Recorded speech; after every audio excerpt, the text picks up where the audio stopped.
नमस्कार। 8.2 के क्वेश्चन को सॉल्व करने से पहले आपको ये पता होना चाहिए कि साइन 0 डिग्री का वैल्यू कितना होता है, 30 डिग्री का, 45 डिग्री का, 60 डिग्री का, 90 डिग्री का, इन सब का वैल्यू कितना होता है। बच्चे अक्सर कहते हैं कि मुझे याद ही नहीं होता मान। हाँ, हालांकि ये याद नहीं हो पाता है, तो मैं इस वीडियो में मैं आपको बताऊंगा कि आसानी से जब याद ना हो तो हम ट्रिक की मदद से कैसे निकालेंगे इस सारणी को और याद कैसे करेंगे, वो मैं आपसे शेयर करने वाला हूं। तो आइए स्टार्ट करते हैं। जैसा कि देख सकते हैं यहाँ कोण ए है, एंगल के लिए यहाँ 0 डिग्री, 30 डिग्री, 45 डिग्री, 60 डिग्री और 90 डिग्री, इन सभी का वैल्यू हम याद करना आपको सिखाएंगे। सबसे पहले आपको लिखना है यहाँ पे शून्य। क्या लिखना है? 0 से स्टार्ट करना है नंबर आपको 0, ओके। फिर लिखना है 1, फिर 2, फिर 3 और फिर 4। मैंने लिख दिया। अब आपको क्या करना है, सभी के बट्टे में 4 लगा देना है। तो आइए लगाते हैं सभी के बट्टे में 4, ओके। 4 4 4 और ये 4, यहाँ भी 4 रख दीजिए, मैंने रख दिया। अब आपको करना क्या है, सभी के ऊपर रूट लगा देना है। तो आइए हम रूट लगाते हैं। जैसा कि आप देख सकते हैं मैंने रूट लगा दिया। इसके ऊपर भी रूट लगाइए और इसके ऊपर भी रूट लगाइए, ओके। सभी के ऊपर आपको लगा देना है रूट, ठीक है। यहाँ मैंने लगा दिया। ट्रिक देख लिया ना, 0 से स्टार्ट करना है 4 तक, सभी के बट्टे में 4 4 लगाना है और सभी के ऊपर रूट लगा देना है, ठीक है। अब आपको क्या करना है, जैसे कि 0 में अगर 4 से भाग देंगे तो दुनिया की कोई भी संख्या हो, अगर 0 में भाग देते हैं तो उसका आंसर 0 ही आता है। और 0 का वर्गमूल निकालेंगे तो क्या होगा, 0 ही आता है, ठीक है। इस बात को ध्यान रखना, ओके। मेरे पास 0 आ गया, यानी साइन 0 डिग्री का वैल्यू 0 हो गया, ठीक है। इस बात को ध्यान रखना। 1/4, अब 1 का वर्गमूल, ये जो वर्गमूल, रूट का मतलब वर्गमूल ज्ञात करना, तो 1 का वर्गमूल निकालेंगे तो क्या होगा, 1 ही होगा, ठीक है। और नीचे 4 है, 4 का वर्गमूल निकालेंगे तो कितना होगा, 2 होगा। तो मैं लिखा 2, यानी साइन 30 डिग्री का वैल्यू हुआ 1/2। यहाँ 45 डिग्री है, ठीक है। तो इसमें देखिए 2/4, तो इसमें क्या कीजिए आप, यहाँ से देखिए बारीकी से, जैसे 2/4 है ना, 2/4, तो इसको कट कर दीजिए। 2 दूनी 4 हुआ, 1 ऊपर जाएगा यानी 1/2 आएगा, ठीक है। और रूट है तो रूट डालेंगे, ओके। और 1 का वर्गमूल निकालेंगे तो 1 ही होगा और 2 का वर्गमूल तो निकलेगा नहीं। इसका मतलब क्या होगा, हमारे पास √2 रह जाएगा, क्योंकि इसका वर्गमूल नहीं निकलेगा इसलिए ये रूट में रह जाएगा। तो 1/√2 आंसर आया, ठीक है। यानी साइन 45 डिग्री का वैल्यू 1/√2, ये हमारे पास आ गया, ठीक है गाइस। मैं थोड़ा बारीकी से लिख देता हूँ बड़ा से। अब यहाँ देखिए √3/4 है, तो इसका हम कैसे निकालेंगे सोल्व। देखिए √3, तो यानी √3 है तो 3 का वर्गमूल नहीं ज्ञात करें, नहीं होगा, पूर्ण रूप से निकलेगा, तो ये √3 ही रहेगा, ठीक है। मैंने लिख दिया और बटा लगाइए।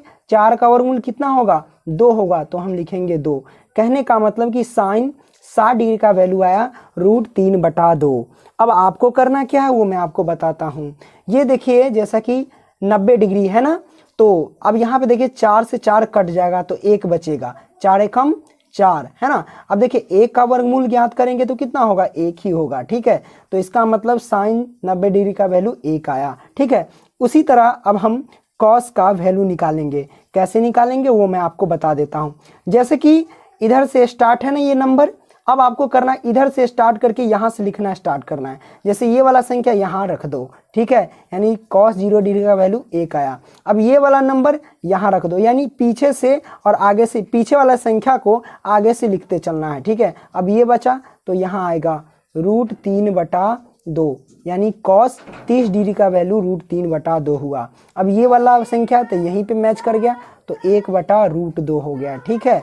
अब ये वाला संख्या बचा तो यहाँ आ जाएगा 1/2, मैंने लिख दिया। अब ये 0 है तो 0 को यहाँ लिख दीजिए, मैंने लिख दिया और ये मान पुट हो गया, ठीक है। अब यहाँ से देखिए tan a का वैल्यू कैसे निकालेंगे, तो आपको पता होगा प्रिय छात्रों कि tan a यानी tan थीटा का सूत्र जो होता है वो होता है साइन थीटा, ओके, बटा में कॉस थीटा, ये सूत्र होता है। तो साइन थीटा का वैल्यू और कॉस थीटा का वैल्यू, जो साइन थीटा का वैल्यू है उसमें कॉस थीटा के वैल्यू से भाग देना है। कहने का मतलब है कि ऊपर वाले की संख्या से नीचे वाले से भाग देना। यहाँ जितने भी ऊपर वाला संख्या है उसमें नीचे वाले संख्या से भाग देना है, ठीक है। तो आइए हम भाग देते हैं। तो प्रिय छात्रों, अगर हम जीरो में एक से भाग देंगे तो क्या होगा, है ना, यानी ऊपर वाले संख्या को नीचे वाले संख्या से भाग देना है। तो जीरो में देखिए, जीरो में भाग देना आपको एक से, है ना। तो याद रखना, जीरो में दुनिया की किसी भी संख्या से भाग देंगे तो हमारे पास जीरो ही आएगा, है ना। तो हमारे पास 10 जीरो डिग्री का वैल्यू जीरो आया, ठीक है। अब देखिए 1/2 में √3/2 से भाग देंगे तो क्या होगा, तो ये दो नीचे है और ये भी दो नीचे, आपस में कट जाएंगे। कैसे, वो मैं आपको क्लियर करके बता देता हूँ, ठीक है। जैसा कि आप देख सकते हैं 1/2 में भाग देना है कितना से, तो √3/2 से, है ना। तो बट्टा का मतलब क्या होता है, भाग होता है। जैसा कि 1/2 है तो 1/2, और भाग को गुना में पलटेंगे, तो गुना में पलटेंगे तो क्या होगा, 2 ऊपर जाएगा और √3 नीचे आएगा। तो ये 2 से 2 कटेगा तो 1 हमारे पास बचेगा और नीचे क्या बचेगा, √3 बचेगा, यानी 1/√3 बचेगा, ठीक है। तो इसका मतलब जब इसमें और इसमें इससे भाग देंगे तो क्या है हमारे पास 1/√3, तो वो हम लिखेंगे 1/√3। ये तो आप डायरेक्ट भी बोल सकते हैं कि 2 से 2 कट जाएगा तो ऊपर 1 लिखेंगे और नीचे ये √3, तो √3 लिख देंगे, ठीक है। उसी तरह हमारे पास है 1/√2 से 1/√2 में भाग देंगे, तो ये जब भाग देंगे तो आपस में क्या होंगे, कट जाएंगे, तो क्या हमारे पास बचेगा, 1 बचेगा, ठीक है। क्योंकि ये सेम है तो सेम से भाग देंगे तो एक ही बचेगा ना, एक मर्तबे कटेगा, ठीक है। तो एक आंसर आया। उसी तरह √3/2 से हम भाग देंगे कितना से, 1/2 से। जब भाग देंगे तो ये देखिए 2 और 2 नीचे सेम है तो 2 से 2 कट जाएगा, तो हमारे पास बचेगा क्या, √3 और बटे 1। तो नीचे 1 तो लिखने की जरूरत ही नहीं पड़ेगी, तो √3 हम डायरेक्ट लिख सकते हैं। तो मैं लिखूंगा यहाँ पे √3, ओके। अब क्या करना है, 1 में 0 से भाग देना है, यानी 1 में अब करना क्या है, 0 से। याद रखना, 0 से किसी भी संख्या में हम भाग देते हैं तो भाग नहीं लगता है। जब भाग नहीं लगेगा तो हम क्या लिखेंगे, अपरिभाषित लिखेंगे, है ना। तो आइए हम लिखते हैं अपरिभाषित, ठीक है। ये अपरिभाषित का चिन्ह है, ठीक है। आइए अब हम आगे देखते हैं।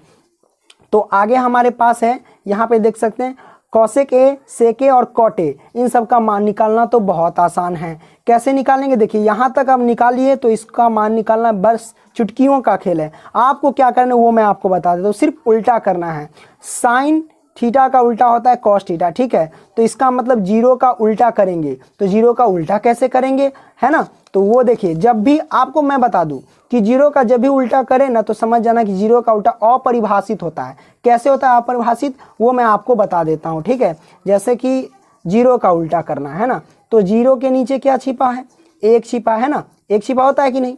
तो 1 ऊपर जाएगा, उल्टा करने का मतलब 1 ऊपर जाएगा, 0 नीचे आएगा। अब 0 से किसी भी संख्या के नीचे, मतलब 0 से किसी भी संख्या में भाग देंगे तो क्या भाग लगेगा, नहीं लगेगा। जब नहीं लगेगा तो उसे क्या बोलेंगे, अपरिभाषित। तो यहाँ अपरिभाषित आएगा, ठीक है। ये अपरिभाषित मैंने दे दिया, ओके फ्रेंड्स। उसी तरह अब क्या करना है, जैसे साइन का उल्टा ही होता है कौशिक के, तो देखिए इसका उल्टा कर देंगे। 1/2 का उल्टा करेंगे तो क्या होगा, 2/1, 2/1 होगा। तो बट्टा में 1 लिखने की जरूरत ही नहीं। अब 1/√2 का उल्टा करेंगे तो क्या होगा, √2/1, तो हम लिखेंगे √2/1 और नीचे 1 लिखने की जरूरत ही नहीं पड़ेगी, ठीक है। अब √3/2 है तो इसका उल्टा करेंगे तो क्या होगा, हमारे पास 2/√3 होगा, तो हम लिखेंगे 2/√3। ये वैल्यू निकल रहा है फटाक से, ठीक है।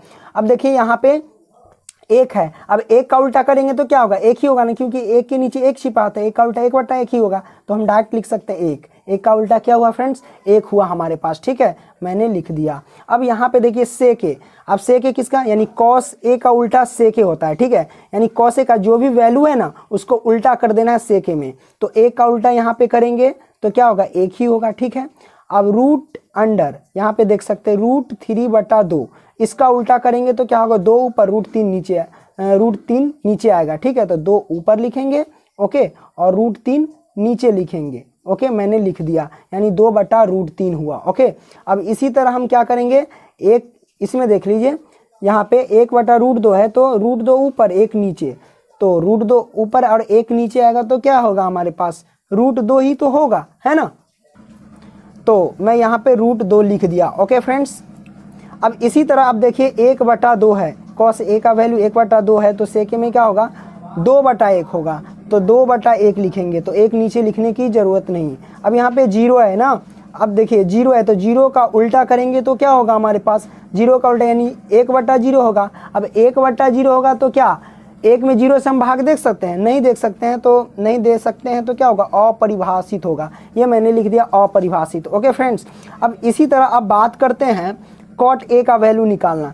तो कॉट ए क्या होगा, टेन ए का उल्टा होता है। तो जीरो का उल्टा करेंगे, है ना, जीरो का उल्टा करेंगे तो क्या होगा 1/0। अब एक में जीरो से भाग देंगे तो क्या भाग लगेगा, नहीं लगेगा, तो क्या होगा अपरिभाषित होगा। तो अपरिभाषित मैंने लिख दिया। उसी तरह 10 इसमें देखिए 30 डिग्री में 1/√3 का उल्टा करेंगे तो √3/1 होगा। तो √3 यहाँ क्या होगा, √3/1, तो एक नीचे लिखने की ज़रूरत नहीं है, ठीक है। उसी तरह अब हम क्या करेंगे, यहाँ से देख लीजिए, जैसे 10 है तो इसमें 1 का उल्टा अब है, तो 1 का उल्टा क्या करेंगे तो 1 ही होगा, 1 का उल्टा 1 ही होगा। √3, अब √3 का उल्टा करेंगे तो क्या होगा, क्योंकि इसके नीचे 1 छिपा है, तो √3 का उल्टा करेंगे तो 1 ऊपर जाएगा, √3 नीचे आएगा, क्योंकि इसके नीचे 1 छिपा है, तो 1 ऊपर जाएगा और √3 नीचे आएगा, मैंने लिख दिया। ओके, अब इसी तरह अपरिभाषित का उल्टा करेंगे तो क्या होगा, सॉरी यहाँ पे है ना 10 है, तो ये यहाँ अपरिभाषित है, तो अपरिभाषित का उल्टा करेंगे तो क्या होगा, जीरो होगा। याद रखना, अगर जीरो का उल्टा करना होगा तो अपरिभाषित लिखना, और अपरिभाषित का उल्टा करना पूछे तो आपको क्या करना है, जीरो लिख देना है, यानी कॉट 90 डिग्री का वैल्यू जीरो हो गया। ठीक है दोस्तों, तो आई होप कि यह सारणी आप समझ गए होंगे। देखिए जब अगर आप एग्जाम में होंगे, याद नहीं होगा, तो आराम से यह सारणी आप ज्ञात कर सकते हैं। जैसे 0 से 45 डिग्री तक लिख देना है, फिर आपको क्या करना है, 0 से लेकर के 4 तक बट्टे में 4 लगा के रूट कर देना है। बस इस तरह इसी प्रोसेस से आप ज्ञात कर सकते हैं और आसानी से मान पुट कर सकते हैं। आई होप कि यह बात आप समझ गए होंगे। दोस्तों वीडियो पसंद आए तो लाइक करना, दोस्तों को भी शेयर करना अधिक से अधिक, ताकि वो भी यह सीख सके। फिर मिलेंगे नेक्स्ट वीडियो में, तब तक के लिए बाय दोस्तों।